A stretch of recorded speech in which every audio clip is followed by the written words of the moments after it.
Bueno, estamos en Gálatas, ¿verdad? Llevábamos la serie, ¿verdad? Basada en la carta de Pablo a los Gálatas. Habíamos empezado ya hace un tiempo, vamos por el capítulo 2. Y la última prédica que tuve aquí, llegamos al 2:10, ¿verdad? Vamos a recapitular un poco, porque ya tenemos un par de semanas que no vemos el libro a los Gálatas. Entonces, para refrescar ciertas cosas en la mente de cada uno de nosotros. Entonces, recuerden, Pablo estuvo con los Gálatas en su primer viaje misionero. Ellos habían recibido el Evangelio y poco tiempo después de la partida de Pablo, pues llegaron unas personas, algunos hombres, que empezaron a decir básicamente, ¿verdad? En resumen, que para ser salvos había que hacer otras cosas. En este caso, cierta adherencia a cosas de la ley judía. Y estos hombres intentaron minimizar la autoridad de Pablo, ¿verdad? Minimizar su apostolado. Empezaron a cuestionar el origen de su apostolado diciendo, bueno, Pablo al final sí está predicando el Evangelio, pero el mismo Evangelio que fue de Jerusalén que se lo dieron, porque de ahí fue que nació todo, y nosotros venimos de Jerusalén también, al igual que Pablo. Entonces, si Pablo te dice esto, pues mira, yo puedo corregirte de alguna manera o ampliarte o hacerte entender mejor. ¿Por qué? Tuvimos el Evangelio del mismo sitio. Entonces, Pablo en esta carta trata de defender su apostolado, ¿verdad? De defenderse de ese ataque que le habían hecho, sino demostrando varias cosas, entre estas que el Evangelio que él recibió no lo recibió de Jerusalén. No lo recibió ni de Pedro, ni de Juan, ni de Jacobo, ni de ninguno de los otros apóstoles, sino que lo recibió directamente de Cristo. Y ya en el capítulo 1, él ha hablado de esto, y ahora termina básicamente en este pasaje, ¿verdad? Hasta el 14, hasta el 2, capítulo 2, versículo 14, de este recuento que él dice de cómo fue, no su testimonio, pero su testimonio, de cómo fue que él recibió el Evangelio, cómo se dio ese proceso, ¿verdad? De él entenderlo, de él empezar a predicarlo. Y él decía, yo lo recibí de camino a Damasco, ¿verdad? Cristo mismo se me apareció y me lo cuenta, y yo de ahí no fui a Jerusalén, sino que me fui a Arabia, y estuve 3 años en Arabia, y luego volví a esta zona de Antioquía, ¿verdad? Asia Menor, y ahí estuve unos 14 años. Sí tuve una visita a Jerusalén, ¿verdad? 2 visitas de hecho, una muy corta, donde estuvo 2 semanas solamente con Pedro, y otra un poquito más larga, que fue cuando la iglesia de Antioquía envía a la iglesia de Jerusalén una ayuda económica. Esto se ve también en el libro de los Hechos. Y ahí sí estuvo un tiempo más con los apóstoles en Jerusalén, pero no recibió nada de ellos, sino que él le presentó lo que él predicaba, y ellos dijeron sí, efectivamente, estamos de acuerdo, y le dieron la diestra de compañerismo, dice. Y terminamos aquí, ¿verdad? En ese 2:10, en el mensaje anterior, que ellos estuvieron, sí, tú predicas lo mismo que nosotros, evidentemente. Es el Evangelio de Cristo, no hay otro Evangelio. Pero ahora llega un punto muy conocido, o un evento muy conocido, que realmente es el clímax de esta narración de Pablo, cuando él dice todo esto que acabamos de decir, ¿verdad? Yo fui a la iglesia de Jerusalén, tal, ellos vieron, me dieron la dieta de compañerismo, pero entonces yo vine a Antioquía y ahora no solo estuvimos de acuerdo, no solo mi evangelio no fueron ellos que me lo dieron, sino que mi evangelio, que es el mismo de ellos, que es el mismo de los de la iglesia de Jerusalén, está por encima de ellos y de nosotros, y de mí y de ellos también. ¿Por qué? Porque miren lo que pasó con Pedro, que yo le tuve que llamar la atención a Pedro. Y eso es lo que trata el pasaje de hoy. Pablo confronta a Pedro mismo. Entonces, recuerden, él está respondiéndoles, ¿verdad?, de este ataque a esta gente, diciendo, no, él tuvo el evangelio de la misma gente de Jerusalén. Y Pablo está diciendo, no.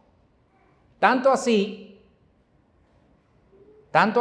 que confronté a Pedro cuando fue necesario, porque no estaba actuando conforme al Evangelio. Y eso es lo que vamos a ver hoy.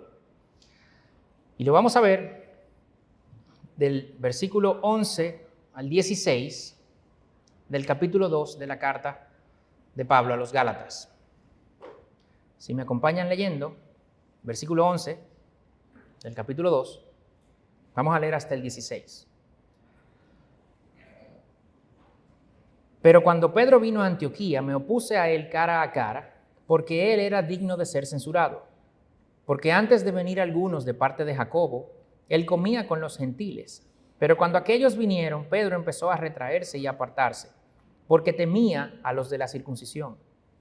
Y el resto de los judíos se le unió en su hipocresía, de tal manera que aún Bernabé fue arrastrado por la hipocresía de ellos. Pero cuando vi que no andaban con rectitud en cuanto a la verdad del Evangelio, dije a Pedro delante de todos: si tú, siendo judío, vives como los gentiles y no como los judíos, ¿por qué obligas a los gentiles a vivir como judíos? Nosotros somos judíos de nacimiento y no pecadores de entre los gentiles. Sin embargo, sabiendo que el hombre no es justificado por las obras de la ley, sino mediante la fe en Cristo Jesús, también nosotros hemos creído en Cristo Jesús para que seamos justificados por la fe en Cristo y no por las obras de la ley, puesto que por las obras de la ley nadie será justificado. Vamos a orar. Señor, venimos delante de ti en una nueva vez para pedirte, Señor, que tú nos ayudes en la medida que vamos explicando este texto, en la medida que vamos estudiando, ampliando lo que aquí dice. Señor, que tú nos ayudes a ver las cosas como tú las ves, a través de tu gracia. Que eso es lo que está aquí, Señor, exaltado. Que tu Espíritu mismo imprima esa palabra en nuestro corazón. Que tú nos guíes, Señor, en este momento. Que tú seas exaltado, que tú seas glorificado. En el nombre de Jesús. Amén. Vemos en el versículo 11, lo primero, que Pedro fue a Antioquía. Pedro era líder en la iglesia de Jerusalén, ¿verdad? La iglesia de Antioquía era como la Jerusalén de los judíos, ¿verdad? De los judíos creyentes. La iglesia de Antioquía era como esa Jerusalén para los judíos creyentes, pero para los gentiles creyentes. Era como la base, era como el headquarter, ¿verdad? Como se dice en inglés, era como el centro de mando, ¿verdad? De ahí salieron los viajes misioneros de Pablo. Ahí empezaron a formarse líderes. Era una de las ciudades más importantes, Antioquía, del Imperio Romano. En los tiempos de Roma, de Alejandría, ¿verdad? De Constantinopla, que son nombres que todos conocemos. Antioquía era la tercera en tamaño en todo el imperio. Tenía de 250,000 a 500,000 de personas. Los estimados más abiertos, ¿verdad? Más grandes, estiman 500,000, pero en general 250,000, 300,000 personas, que para aquellos tiempos era muchísimo. Antioquía fue el primer lugar donde se le llamó cristianos a los creyentes en Cristo. Eso no era cualquier lugar. Esto era una iglesia que se hacía sentir. Fue donde le llamaron primero cristianos a los creyentes. Y tenía una población de judíos importante, unos 25,000, 30,000 más o menos aproximadamente se estima, que es casi el 10% de la población que vive en la ciudad. Entonces, esta iglesia, con influencia no pequeña, cosmopolita, por estar en la ciudad de Antioquía, con una población importante de judíos también y de judíos creyentes. Recuerden que luego de la muerte de Esteban se dio una persecución y muchos de ellos fueron a Antioquía también. Entonces, cuando Pedro llega, no llega a una pequeña nueva iglesia. Pedro llega a una iglesia que ya probablemente había enviado en el primer viaje misionero a Pablo, y quién sabe si había enviado a otros misioneros también, que no queda registrado. Es decir, que una iglesia con recursos, es una iglesia con estructura, porque para organizar eso se necesita recursos y se necesita estructura. Pero él no llega a una pequeña reunión de 15 personas. Él llega a una iglesia grande. En el pasaje anterior a este, dice que Pedro, Juan y Jacobo le dan la diestra de compañerismo a Pablo. Es decir, estamos de acuerdo contigo, qué bueno. vamos a orar por ti. Tú vas a los gentiles y nosotros vamos a los judíos. Pero Pedro llega aquí, ¿verdad? Y algo pasó que justo después, evidentemente eso no es, cronológicamente no es que le dieron la diestra de compañerismo y a la semana siguiente entonces Pedro estaba en Antioquía. No necesariamente se sabe en qué momento se dio esto, pero sí fue después de esta reunión en Jerusalén. Y cuando Pedro llega, algo pasa que hace que Pablo le tenga que confrontar cara a cara, como dice el versículo 11. Lo que está en juego aquí no es poca cosa. Vemos de hecho, y nos adelantamos, vemos el versículo 14, que el problema fue que Pedro y los demás, porque habían otros también, no estaban andando conforme a la verdad del Evangelio. O sea, para Pablo aquí lo que estaba en juego era la verdad del Evangelio. Y por eso él confronta a Pedro cara a cara. Eso es como que digamos ahora, no, yo me le paré en su cara a él y se lo dije. Yo me le paré de frente a él. Esto tiene peso. Dice la traducción que estamos leyendo que Pedro era digno de ser censurado, ¿verdad? Yo creo que esa expresión es un poco débil, no débil, pero floja, porque lo que implica aquí es que Pedro estaba en una posición de condenación frente a Dios. O sea, lo que Pedro estaba haciendo era actuando como alguien que frente a Dios estaba condenado. Evidentemente, Pablo no está diciendo que Pedro estaba siendo condenado en ese momento por Dios, porque la salvación es una sola vez. Entonces ya Pedro era creyente, evidentemente. Dios no estaba condenando a Pedro de su salvación, no. Ni Pablo tampoco estaba implicando eso, pero Pablo estaba diciendo, lo que estaba haciendo Pedro en ese momento era un comportamiento de alguien que está condenado por Dios. Eso es fuerte. Dice Martín Lutero de esta situación, voy a leer este trozo del comentario de Lutero de este pasaje. Dice, aquí no tenemos entre manos un asunto trivial, sino el artículo principal de toda la doctrina cristiana. Cuando comprendas la utilidad y la majestad de esta doctrina, todas las demás cosas parecerán no valer nada. ¿Qué es Pedro? ¿Qué es Pablo? ¿Qué es un ángel del cielo? ¿Qué son todas las criaturas juntas comparadas con el artículo de la justificación que Pablo vio aquí en peligro por la conducta de Pedro? Por lo tanto, se vio obligado a dejar de lado la dignidad de Pedro por amor a la verdad. Cuando nosotros nos oponemos a alguien cara a cara y le decimos las cosas en su cara, generalmente hay que decirlo, y lo vamos a ver un poquito más adelante también, con más detalle, con más tiempo, pero generalmente la mayoría de las cosas por las que discutimos no son realmente de este peso. Me atrevería a decir que no vale la pena discutirlas. Pueden ser gustos, preferencias, opiniones y tal, pero en este caso no fue eso. En este caso no fue que Pablo quería ponerse por encima de Pedro. En este caso tampoco era que estando Pablo haciendo lo que estaba haciendo, que era defendiendo, ¿verdad? Su apostolado, el origen de su evangelio, quién se lo dio a él, que no fueron estos de Jerusalén, él no está aprovechando la ocasión para minimizar a Pedro tampoco. Él lo que está haciendo es exaltando la verdad del evangelio. Él está diciendo, cuando la verdad de ese evangelio, el que ya nos pusimos de acuerdo, en el que ya dijimos, sí, es el tuyo, sí, es el mío, efectivamente, nos lo dio Cristo a los dos. Amén, gloria a Dios. Tú vas a los gentiles, yo a los judíos. Ya dijimos eso. Pero ahora, esto que pasó hizo que esa verdad estuviera medio en juego. Y como esa verdad es tan preciosa, yo tuve que enfrentarme a Pedro inclusive. Eso es lo que Pablo está diciendo en este pasaje. Que la salvación es por la fe en Cristo y no en las obras, en ningún tipo de obras. Y Pedro estaba haciendo aquí algo que ponía eso en tela de duda. ¿Qué estaba haciendo? Vamos a ver el versículo 12. Porque antes de venir algunos de parte de Jacobo, él comía con los gentiles. Pero cuando aquellos, Pedro empezó a retraerse y a apartarse porque temía a los de la circuncisión. Vamos a ver. Todo este alaraco porque Pedro no quería comer con una cuanta gente. Pues sí. Realmente sí. Pero vamos a poner eso en contexto para que lo entendamos. Porque en primera instancia tú dices, pero ven acá. Realmente Pedro estaba comiendo con una gente, después llegaron otros que de repente él lo conocía, tú sabes. No.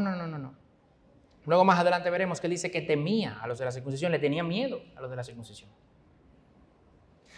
Pero no lleguemos ahí sin antes entender el contexto cultural, el contexto del compartir, la comida.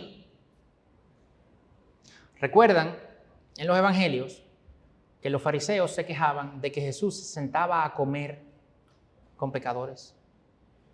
Lucas 15, todos los recaudadores de impuestos y los pecadores se acercaban para oír a Jesús. Versículo 1 y 2. Y los fariseos y los escribas murmuraban, este recibe a los pecadores y come con ellos. En Marcos 2, Jesús está en casa de Leví, Mateo. Y habían recaudadores de impuestos y pecadores. Y los fariseos dijeron a los discípulos de Jesús, oye, ¿y por qué él come con recaudadores de impuestos y pecadores? El comer implicaba una comunión con quien tú comías. El comer implicaba, estamos los dos como iguales debajo de Dios. Dios nos dio esta comida, es una bendición de Dios y estamos tú y yo compartiendo esta bendición de Dios como iguales. Eso era lo que implicaba. Y yo creo que hoy hay otras situaciones, pero no se ha perdido del todo eso. ¿A quién tú invitas a comer a tu casa? Sino a la gente que tú aprecias. Entonces, cuando dice, Pedro comía con los gentiles y ahora no, dice, es un tema de comer nada más. Sí, pero hay mucho más ahí. Porque ¿por qué ahora, Pedro, tú no comes con ellos? Sentarse a comer implicaba algo mucho más profundo. Entonces, esto va así. Nosotros judíos, aceptados por Dios, por la ley, aunque nunca fue así, pero, ¿verdad? Nosotros judíos, aceptados por Dios por la ley, no comemos con gentiles que no son aceptados por Dios. Bueno, ahora sabemos que somos aceptados por Dios por gracia, por la fe en Cristo Jesús. Entonces debemos poder sentarnos a comer con aquellos que sean aceptados por Dios. Pero bueno, es que nosotros somos judíos y tenemos costumbres que no podemos abandonarlas. Sentarnos con gentiles nos haría impuros, según nuestras costumbres. Bueno, pero Dios ya dijo que tú no puedes decir que algo que Él ha purificado es impuro. Entonces yo tengo que, en efecto, abandonar mis costumbres para poder vivir de acuerdo al Evangelio. Yo tengo que, en efecto, prácticamente, operativamente, para poder vivir el Evangelio, entonces, tengo que abandonar mis costumbres. Pero había algunos judíos que no querían abandonar esas costumbres, aunque fuera a costa de la comunión con otros creyentes. Y eso es importante. Uno puede decir, bueno, ellos por allá y yo por acá. No, porque esto es negar el Evangelio. Eso es decir, ellos no son como yo. Si no hacen eso que yo hago, ellos se mantienen impuros, yo me mantengo puro. Y Dios dice, no llames impuro a lo que yo ya purifiqué. Pedro está claro en todo esto. Pedro está clarísimo. Recordemos en Hechos 10, fue a Pedro que Dios le da la visión del lienzo, ¿verdad? Que baja con todo tipo de animal y le dice impuro, ¿verdad? Prohibido para comer por la ley judía. Entonces, y el ángel le dice, mata y come. Y Pedro dice, no, pero imposible. Yo nunca. Pedro, mata y come. No, pues, Pedro, mata y come. 3 veces. Pedro luego va a casa de Cornelio y se queda con ellos varios días. Como tú, como judío, te quedas en casa de un gentil, ¿verdad? Con todas estas costumbres de rituales, ¿verdad? De purificación, y te quedas por varios días sin contaminarte de acuerdo a esa ley judía. No lo puedes hacer. Entonces Pedro ya sabía, Pedro ya había vivido de esa forma. Fue el primero, de hecho. Él fue el primero. Pero llega esta gente de Jerusalén y empieza el problema. Pedro come con gentiles. Él vive como gentil. No sabemos si Pedro necesariamente abandona todas sus costumbres judías, pero el contexto, lo que tenemos que tener claro es que Pedro no estaba pendiente a eso. Pedro estaba compartiendo con los gentiles con toda normalidad. Yo no sé si habían algunas costumbres que de repente cuando no estaba con los gentiles la mantenía, no lo sabemos. Pero esa no es la discusión. Entonces llegan los de Jacobo, los de la circuncisión, que son judíos, y de repente Pedro se asusta. Yo no sé si se dio la conversación, pero puede ser que se haya dado cierta conversación en el hilo siguiente. Oye, Pedro, ciertamente vemos que tú estás aquí juntándote con los gentiles. Mira, la salvación es por gracia, pero nosotros no podemos tampoco vivir la vida loca. ¿Tú entiendes? No podemos soltarnos así tampoco. Tú sabes, Dios no le dijo a ellos que se quedaran purificados y que tenían que limpiarse, nos lo dijo a nosotros. Entonces sí, somos salvos por gracia, amén, pero puede ser. O de repente también le dicen, mira Pedro, nosotros venimos de Jacobo porque hemos estado oyendo, tú sabes que tú estás ahí comiendo con gentiles. Entonces mira, para no ofender, tú sabes, a los otros hermanos judíos, ten un poco de tacto, Pedro, porque este libertinaje tampoco, ellos se ofenden, se sienten mal porque te ven a ti. Puede ser. Yo no sé si en ese momento se daba, tú sabes, como se da aquí. Mira, Pedro, eso que está haciendo es mejor dejarlo para evitar. Tú sabes. Pues después hay que estar explicando muchas cosas. Entonces alguien viene, oye, pero ¿y por qué? Pues entonces hay que estar explicándole. Entonces, mira, mejor evitemos. Y yo no estoy diciendo que esas cosas en algún momento no deben hacerse. Yo prefiero muchas cosas no hacerlas precisamente para no tener que estar dando explicaciones después. No porque estén mal, ¿sabes? Sino en el contexto de el hermano es débil, ¿sabes? Hay que tener pendiente del hermano débil. Pero esto no era lo que estaba aquí en juego. Lo que estaba aquí en juego era mucho más de ahí. Ahora, la conversación que sea que se haya dado hizo que Pedro tuviera temor hasta el punto de cambiar su comportamiento. Ya Pedro estaba claro con esto. Ya se había dicho, ya le habían dado a Pablo la 10 de compañerismo. Ya Pedro vivía como gentil y ahora se retrae. Tito no fue obligado a circuncidarse allá en Jerusalén. Pero llegan estos de Jerusalén y ahora Pedro se retrae. El texto no dice que Pablo estaba confrontando a Pedro porque estaba juntándose con la gente que mejor le caía. No dice eso. Puede ser que sí, que se esté juntando con la gente que mejor le caía, pero el problema era que él estaba haciendo las cosas no conforme al Evangelio por temor a los de la circuncisión. Y no solo eso, que dice el versículo 13 que el resto de los judíos se le unió en su hipocresía, de tal manera que aún Bernabé fue arrastrado por la hipocresía de ellos. No solo Pedro, sino el resto de los judíos y hasta Bernabé. Vamos a ver, Bernabé. No sé si se recuerdan de Bernabé. Bernabé fue cuando empezó, cuando Pedro va a Cornelio, ¿verdad? A la casa de Cornelio, se convierten, empiezan a haber más convertidos en Antioquía. De la iglesia de Jerusalén, a quien mandan allá a ver lo que está bien, lo que está pasando, es a Bernabé. Cuando Pablo empieza a ministrar, ¿verdad? A congregarse en esa iglesia de Antioquía y la gente no quería aceptarlo, y entonces va a Jerusalén, quien llega con él, ¿quién es? Es Bernabé. O sea que si hay alguien que está claro, es Bernabé. Y aún más, Bernabé era ya de la iglesia de Antioquía.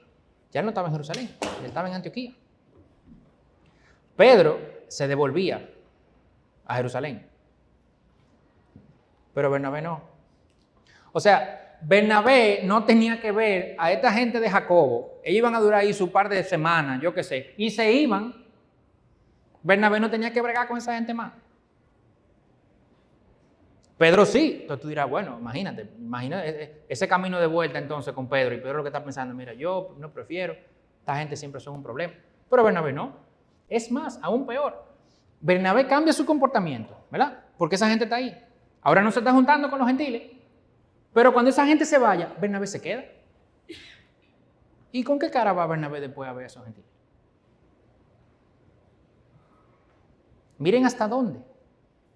Y dice Pablo aquí que fue por su hipocresía. Eso implica, ellos sabían lo que estaban haciendo. Eso no era una convicción de ellos. Porque si todavía fuera una convicción, pero no. Ellos sabían lo que estaban haciendo. Ellos estaban montando un show, haciendo una pantalla, diríamos en República Dominicana, haciendo un bulto. Porque estos de Jerusalén estaban ahí. Pedro hizo en Antioquía lo que Pablo no quiso hacer en Jerusalén. Recuérdense, había personas en Jerusalén que querían que Tito se circuncidara, porque era griego. Y Pablo dijo no. Y él cuenta en el pasaje que vimos en la prédica pasada, no del domingo pasado, sino en la última de Gálatas. Y él cuenta que aún Tito no fue obligado a circuncidarse, aunque era griego, porque no vamos a ceder, no íbamos a ceder a las presiones de esa gente. Y Pedro cede. Sabiendo lo que es correcto, no lo actuaron. Ni los judíos que vivían en Antioquía, ni Bernabé. Y aunque Bernabé y esos judíos tienen su responsabilidad en sus actos, fíjense que Pablo dice que Bernabé y los judíos fueron arrastrados por la hipocresía de Pedro. Por su hipocresía. ¿La de quién? La de Pedro. Fue el actuar de Pedro que arrastró a los otros judíos y a Bernabé. Probablemente ellos sentían cierto temor, ¿verdad? Pero al ver a Pedro, dijeron, bueno, yo voy detrás del líder. Pues sí, Pedro, imagínate. De repente había gente ahí que estaba diciendo, no, espérate, mira, no sé, Salomón, no podemos. O sea, tenemos que comer con los gentiles. ¿Cómo vamos ahora a no comer con los gentiles? Y Salomón le dice, Josué, pero mira, Pedro, viejo. O sea, sí, Pedro dejó de comer con los gentiles, ¿qué de nosotros? Olvídate de eso, yo con esa gente no como más. Y ahí van Josué y Salomón, los dos, a dejar de comer con gentiles. Por Pedro. Y por eso, la confrontación entonces en el versículo 14 fue pública. Dice el versículo 14, pero cuando vi que no andaban con rectitud en cuanto a la verdad del evangelio, dije a Pedro delante de todos, si tú siendo judío vives como los gentiles y no como los judíos, ¿por qué obligas a los gentiles a vivir como judíos? Las acciones de los líderes son vistas por todos. Muchas veces hablan más que sus propias palabras. Las acciones de los líderes muchas veces arrastran a otros. Y por eso, esa llamada de atención fue pública. Eso va en línea con 1 Timoteo 5, 19-20. No admitas acusación contra un anciano a menos de que haya 2 o 3 testigos. Y el versículo 20, a los que continúan en pecado, repréndelos en presencia de todos, para que los demás tengan temor de pecar. Este fue un pecado público de un líder. Y por eso esta llamada de atención, esta confrontación, fue pública también. Pablo no quería, la intención de Pablo no era minimizar, ridiculizar a Pedro, no. No era él ponerse por encima de Pedro, no. Pero él tenía que hacerlo porque aquí había algo más grande que Pablo y que Pedro en juego. Y la expresión que dice, si tú siendo judío vives como los gentiles, implica hoy como que tú le digas, ¿cómo te atreves? ¿Cómo te atreves, Pedro? Si Pablo no hacía esto podía traer consecuencias graves para la comunión entre los hermanos gentiles y judíos. Porque si los judíos no comulgan con los gentiles, implica que los gentiles eran de menos valor. O que los gentiles eran una clase inferior. Si los judíos son salvos, pero tienen que seguir sus costumbres, ¿por qué? Bueno, entonces los gentiles también tendrían que seguir ciertas costumbres judías para ser salvos. Eso era lo que implicaba esto. Y Pablo con eso no juega. Pero fíjense que cuando Pablo le reclama, ¿por qué tú obligas a los gentiles a vivir como judíos? ¿Cómo te atreves? Su argumento es el Evangelio. Versículos 15 y 16. Nosotros somos judíos de nacimiento y no pecadores entre los gentiles. Tú y yo, Pedro, somos judíos. Yo lo sé, tú lo sabes.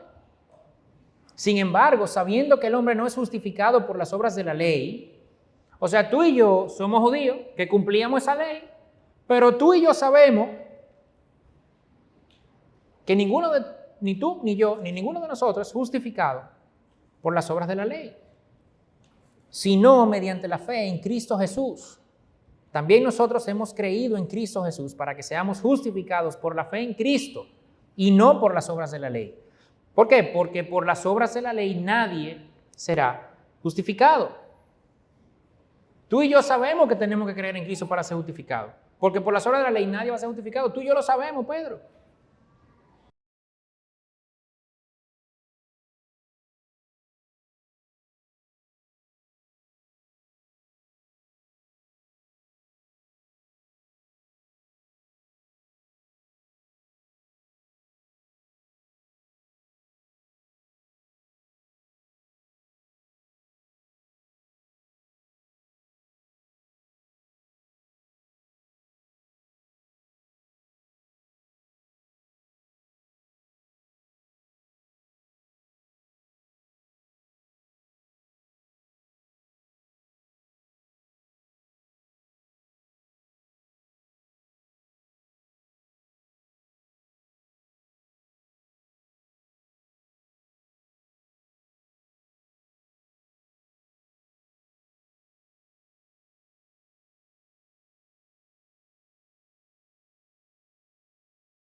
El Evangelio está por encima de todos nosotros.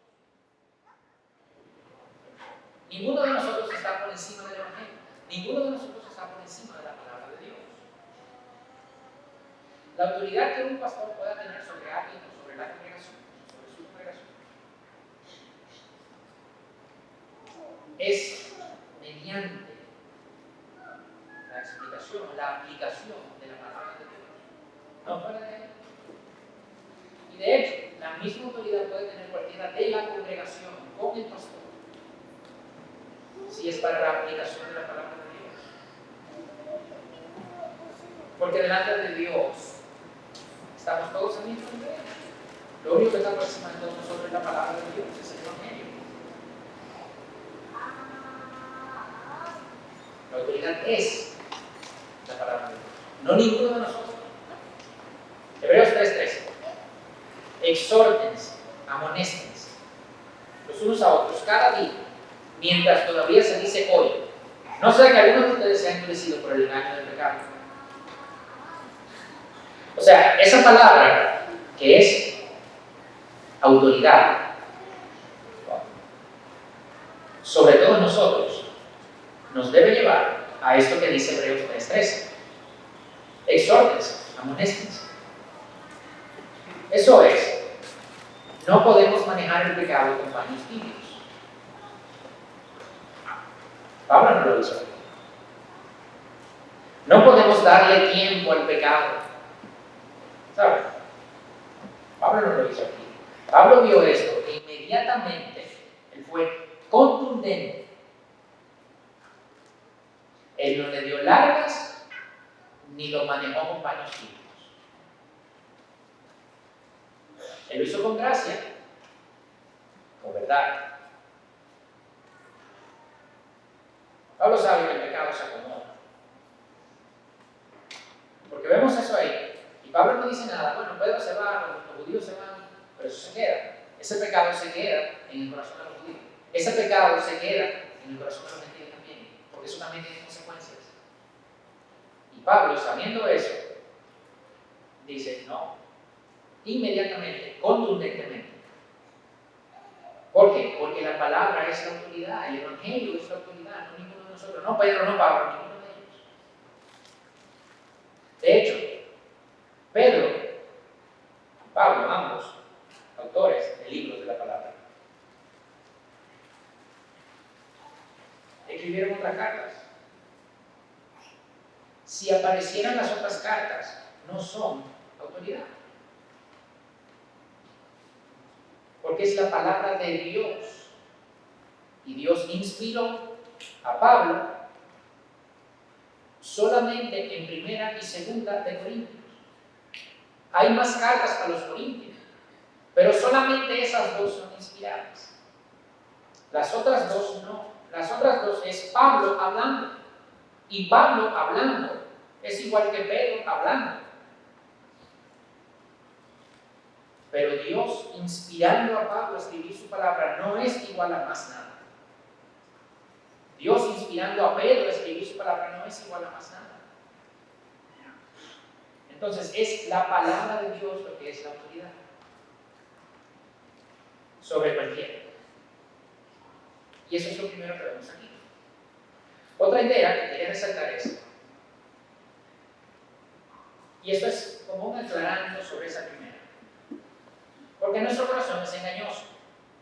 Y nosotros tenemos que estar seguros de que no estamos confundiendo preferencias, opiniones, posiciones personales con la palabra de Dios. Porque mucha gente, no, pero Pablo lo hizo, entonces ahora va, ¿sabes?, a confrontar a gente como lo hizo Pablo, claro. Pero Pablo lo hizo en esta situación, en este contexto donde había tanto en juego, que es lo que hemos visto hoy.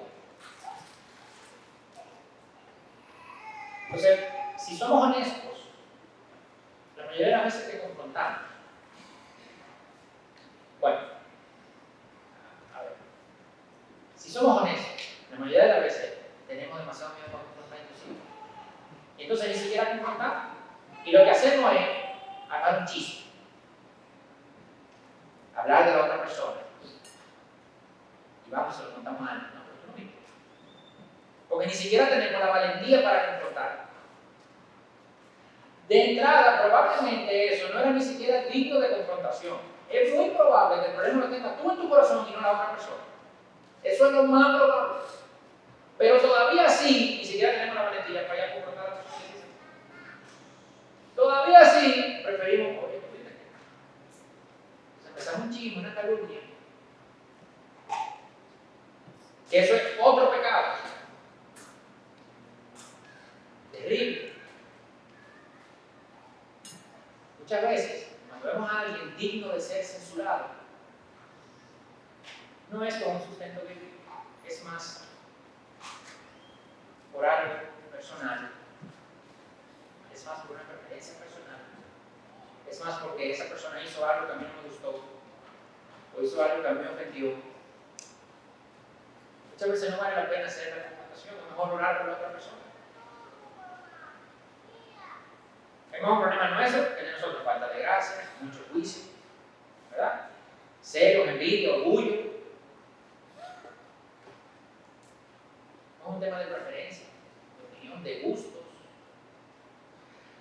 y no estamos apoyando un principio bíblico. Generalmente cogemos un contexto, un versículo fuera de contexto, malísimo, jalado por los cabellos, pero es un gusto, es una preferencia. Y nosotros, mira, elevamos eso a un nivel sacramental. Queremos escribir el libro 67 de la Biblia. Entonces hay que tener cuidado con eso. Hay que tener cuidado con eso.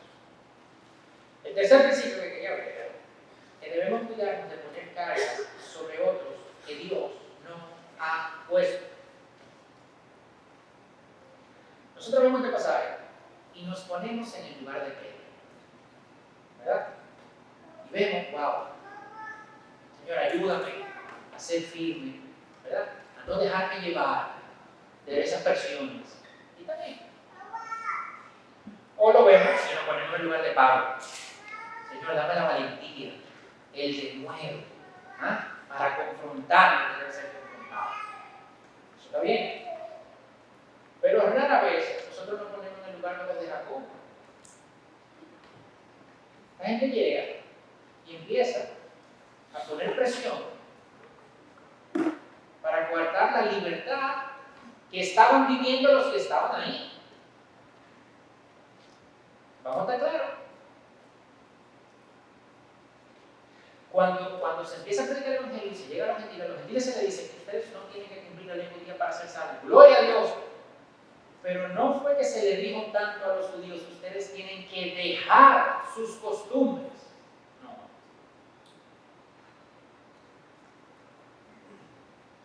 Que tampoco hay que decírselo, porque como dice Pablo, ni la circuncisión ni la incircuncisión son nada. Si tú quieres seguir, pues sí, pero eso no te va a ganar nada frente a Dios. ¿Qué pasa? Que ellos siguieron entendiendo que eso le ganaba frente a Dios.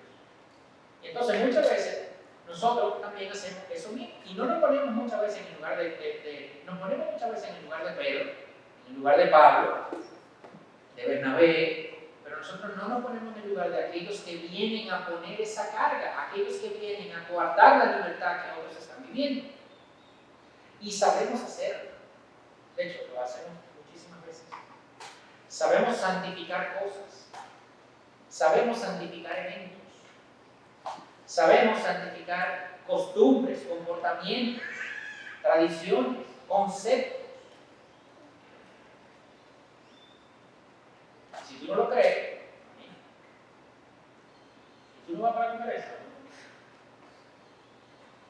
dices, no, pero eso no es tan así. Sí, eso se da. Eso se da. Pablo le dice a Pedro, ¿por qué obligas? ¿Por qué los obligas a vivir como judíos? En contra de su voluntad, los estás forzando.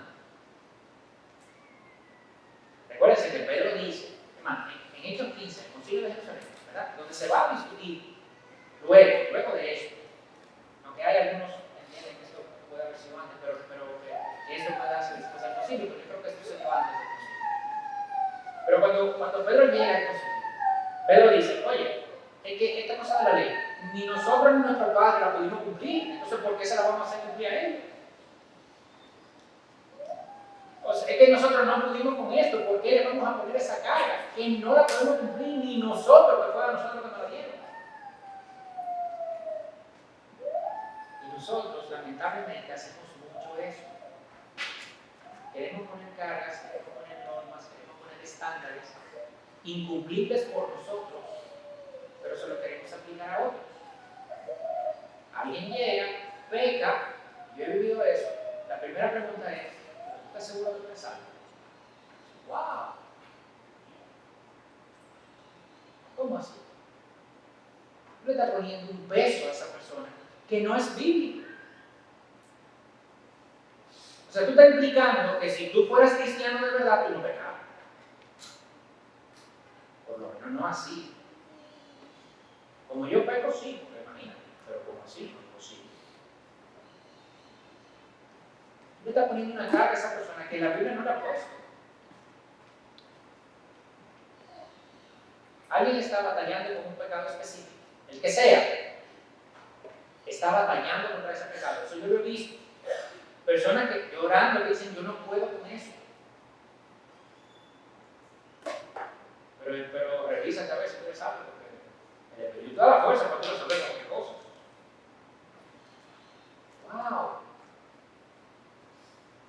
tú le estás poniendo una carga a ese corazón que ya está cansado. Eso es carga no bíblica, eso no está en la Biblia. Un creyente que no está de acuerdo con una doctrina, la que sea, la predestinación que tiene, y cuestionamos su salvación. No, él no entiende lo que tenemos nosotros. El verdadero pueblo de Dios es hijo de Dios.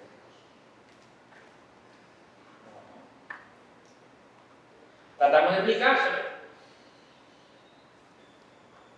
Cuando la otra persona no entiende, es que mira, eso lo tiene que revelar Dios mismo. ¿Sabes? Dios mismo. Si Dios no te ilumina, eso es verdad. Pero a ninguno se nos ocurrió pensar, es que no sabemos ni explicarlo tampoco. Y cuando lo explicamos confundimos más al otro, porque ni nosotros mismos lo entendemos. Entonces vamos a comparar un disparate de explicación y el otro, no es que Dios tiene que iluminar. Esa iluminación que tiene. Yo la tengo, tú no la tienes. Pero le ponemos carga a gente que no son bíblicas. Debemos defender la justificación por gracia, viviendo por esa misma gracia que nos salvó a nosotros. Nuestras acciones tienen que ser consistentes con nuestra teología. Y si nosotros creemos que somos salvos por gracia, ¿por qué entonces no vivimos con esa misma gracia para los demás? Ese es el tercer punto. El cuarto punto. Ese es el último. ¿Qué tanta importancia tienen las relaciones entre creyentes? Porque muchas veces pasamos por alto lo mucho que a Dios le importan las relaciones entre sus hijos, entre los creyentes. Juan 17, 20, 23. Jesús orando dice, pero no ruego solo por estos, los discípulos, sino también por los que han de creer en mí por la palabra de ellos. Eso somos nosotros. O sea, Jesucristo. En Juan 17 está orando por nosotros hoy, por lo que creímos en él, lo que hemos de creer en él, por la palabra de sus discípulos. Versículo 21. Para que todos sean uno. No, es un buen deseo, claro que sí, que se lleven bien, ¿verdad? Claro, Jesús en su corazón, sí, para que sean uno y se lleven bien. Como tú, oh Padre, estás en mí y yo en ti, que también ellos estén en nosotros. ¿Para qué? Para que el mundo crea que tú me enviaste. Que ellos sean uno, como tú y yo somos uno, para que el mundo crea que tú me enviaste. Eso implica que si nosotros no somos uno, el mundo no va a creer que Dios envió a Jesús. Versículo 22 y 23. La gloria que me diste les he dado, para que sean uno, así como nosotros somos uno, yo en ellos y tú en mí, para que sean perfeccionados en unidad, para que el mundo sepa que tú me enviaste y que los amaste tal como me has amado a mí. Si no somos uno, el mundo no va a creer. Eso es lo que esto implica. Entonces, decíamos, pero nosotros estamos hablando de un Sí. Sí. Porque si hay algo que tú estás poniendo entre tú y la otra persona, no están siendo uno como Dios y el Padre son uno. Por tanto, el mundo no va a creer que Dios envió a Jesús. Por tanto, estamos negando el Evangelio.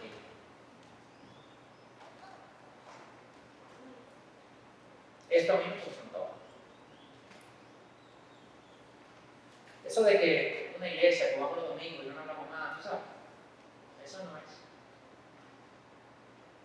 Eso no es. Eso no es lo que Cristo quería. Eso no es lo que va a demostrarle al mundo que fue Dios que envió a Jesús. Eso no es lo que iba a pasar si Pablo no se paraba frente a Pedro y decía, oye, deja eso.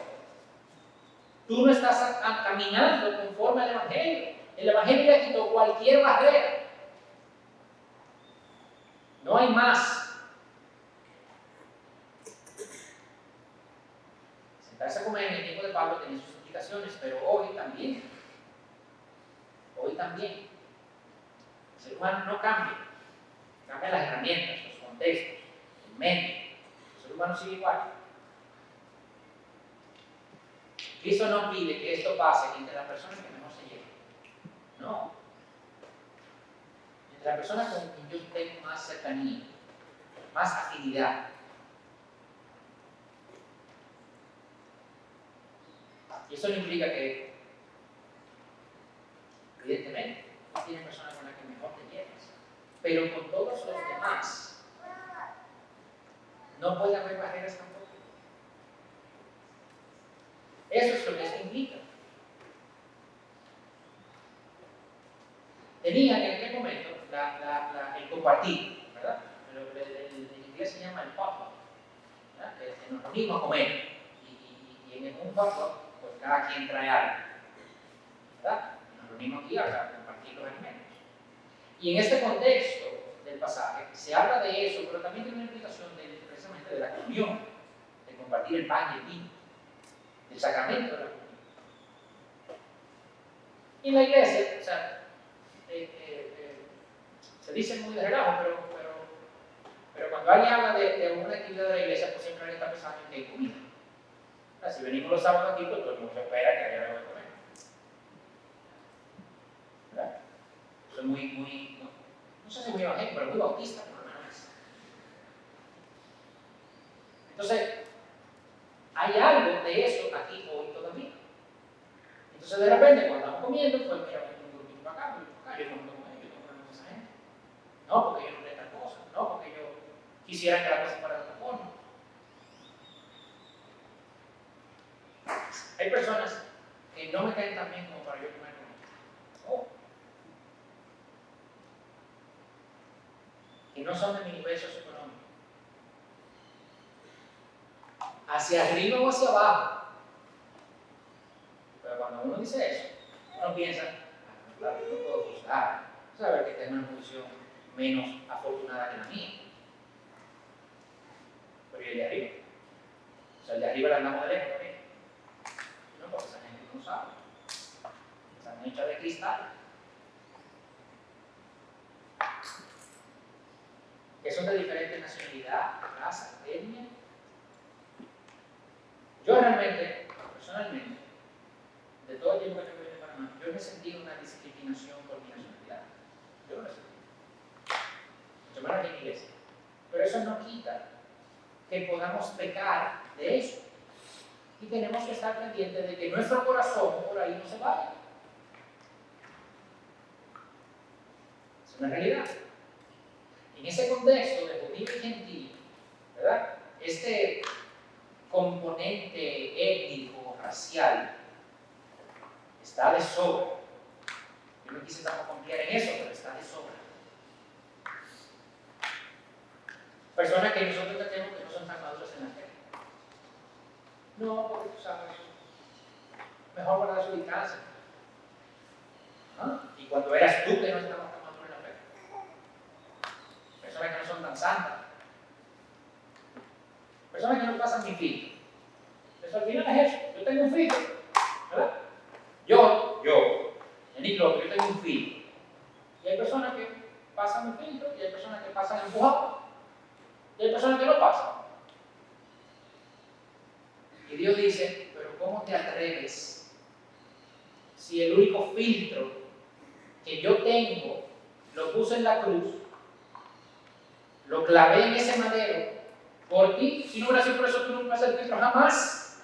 Entonces ahora tú vas a poner ahora tu filtro.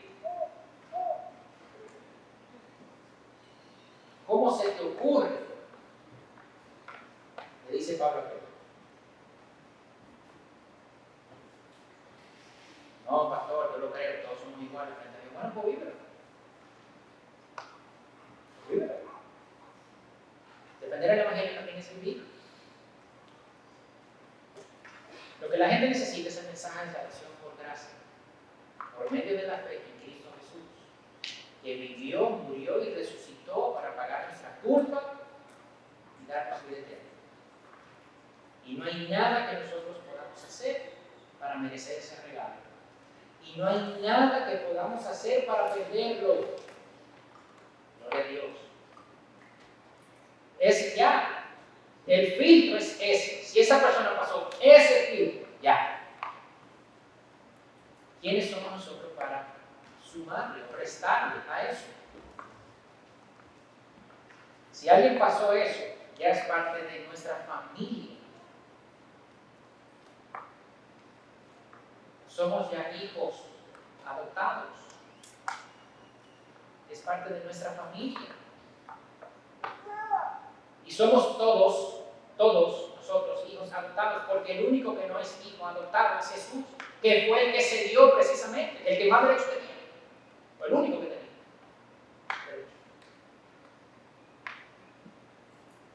Para conformar esta familia. Una familia, por cierto, eterna.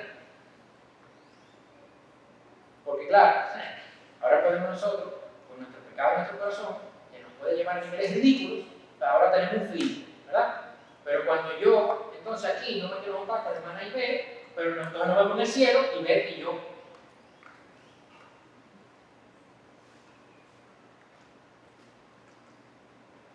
Porque mi filtro no es nada, es solamente Cristo en la cruz. Y la gente viene cargada. O sea, el pecado tiene nos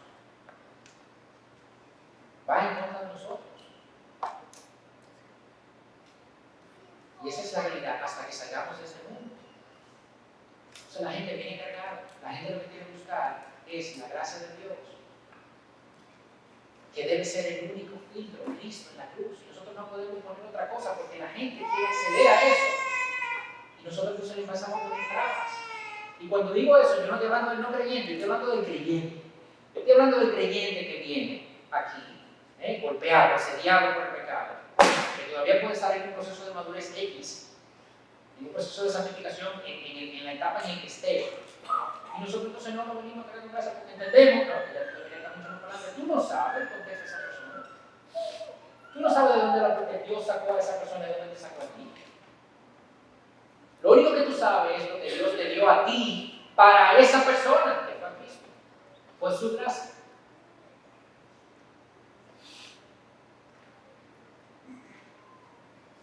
¿Para qué?